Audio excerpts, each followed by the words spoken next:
My brother slammed his fists onto my kitchen table and screamed that a childless woman like me had no right to live alone in a four-bedroom craftsman house.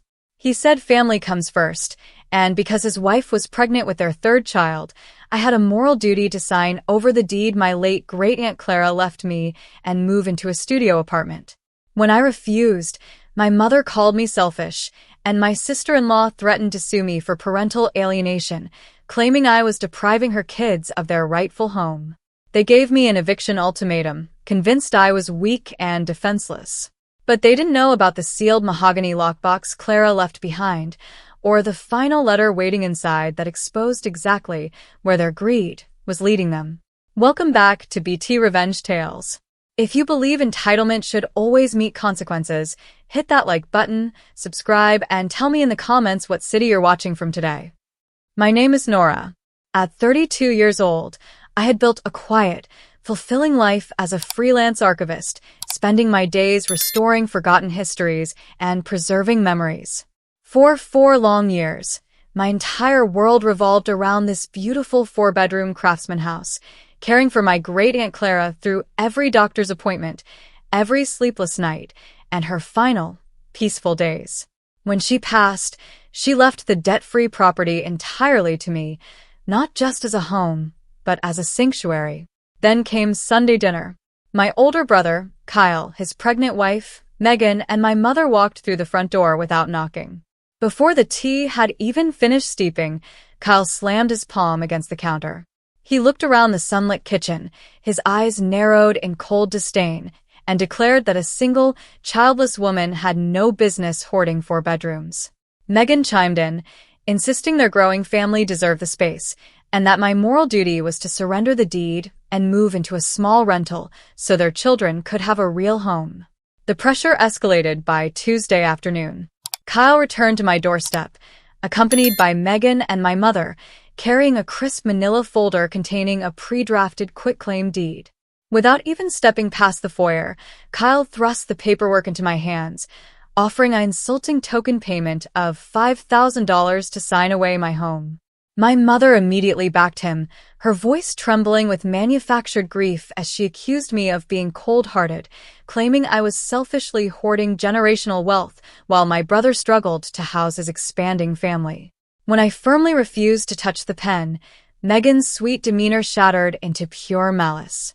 She stepped forward, pointing a manicured finger inches from my face, and threatened to take me to family court. She insisted they would contest Aunt Clara's probate on grounds of undue influence, claiming a judge would never let an unmarried, childless woman keep a 4-bedroom estate over innocent children. The smear campaign began that very evening, with frantic text messages flooding my phone from extended relatives demanding I surrender the keys. By Thursday night, the barrage of accusatory phone calls and venomous group texts had left me physically drained. My own relatives treated me like a criminal simply for honoring my late aunt's wishes. As I sat in the dim living room, Clara's parting words echoed through the silence. When the wolves circle, check the floorboards, Nora. I climbed the narrow stairs to the attic, guided only by the beam of my flashlight. In the far corner, beneath a loosened pine board, rested a heavy mahogany lockbox bound with aged brass. My hands trembled as I inserted the small brass key Clara had given me on her final evening. The lid creaked open, releasing the faint scent of cedar and dried lavender. Inside lay no sentimental heirlooms, but rather neat stacks of financial ledgers, audited bank statements, and certified legal records. Resting right on top was a crisp, wax-sealed envelope addressed in Clara's unmistakable, elegant script. To Nora. Open only when they come to demand what is rightfully yours. I broke the wax seal, my heart thumping against my ribs. Clara's handwritten letter laid out a calculating truth I had never suspected. She had seen right through Kyle and my mother for years, documenting how they had quietly drained over $80,000 from my late uncle's retirement funds through deceitful sob stories and fabricated business emergencies. Clara had never forgotten their treachery, and she knew their greed would resurface the moment she drew her last breath. To protect me, Clara had placed the craftsman home inside an airtight, irrevocable trust with a severe, customized no-contest clause that barred any hostile relative from touching the estate. But the real poison pill lay at the bottom of the stack. Attached to the letter were 3 legally binding, overdue promissory notes totaling $120,000, funds Kyle had borrowed from Clara's corporate accounts under strict repayment terms he had willfully ignored. Clara had formally assigned full ownership of those debts directly to me, giving me absolute legal authority to demand immediate, full repayment upon her death. The next morning, I sent a brief text inviting Kyle, Megan, and my mother to the house, claiming I was finally ready to review their paperwork.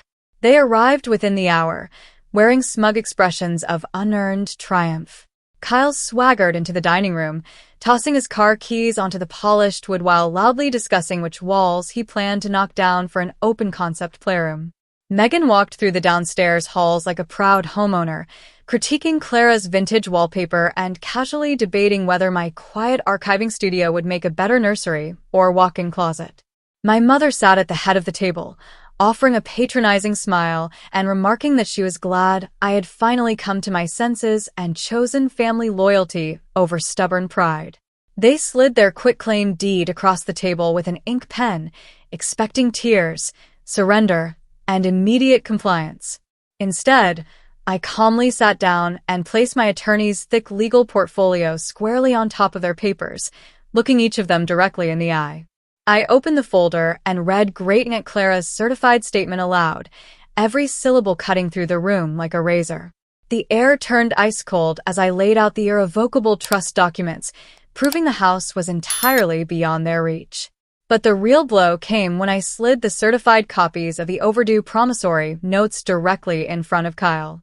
His face lost every trace of color as he stared at his own signature beneath the total amount of $120,000.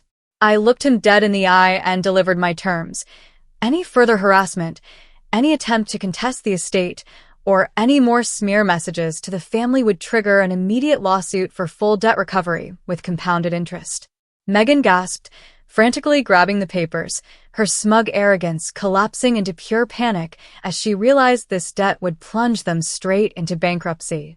My mother's jaw dropped in absolute shock, rendered completely speechless by the evidence of Kyle's deceit. For the first time in my life, the power dynamic had completely shattered. Kyle and Megan gathered their papers with trembling hands and left my house in utter silence, completely defeated. Through my attorney, Kyle signed a strict, non-negotiable monthly repayment plan for the full $120,000, ensuring he would never dare cross my threshold again. My mother retreated into quiet embarrassment, finally realizing the true cost of enabling her son's unchecked greed. Peace finally returned to my home. I restored the Craftsman garden, converted Clara's sunroom into my dream preservation studio, and created a thriving sanctuary surrounded by the memories of the only woman who truly protected me. Now, I want to hear from all of you listening to my story. Have you ever had entitled relatives demand something you rightfully earned? Share your thoughts down in the comments below. I'm leaving 2 more shocking revenge tales right on your screen that you won't want to miss. Thank you for watching.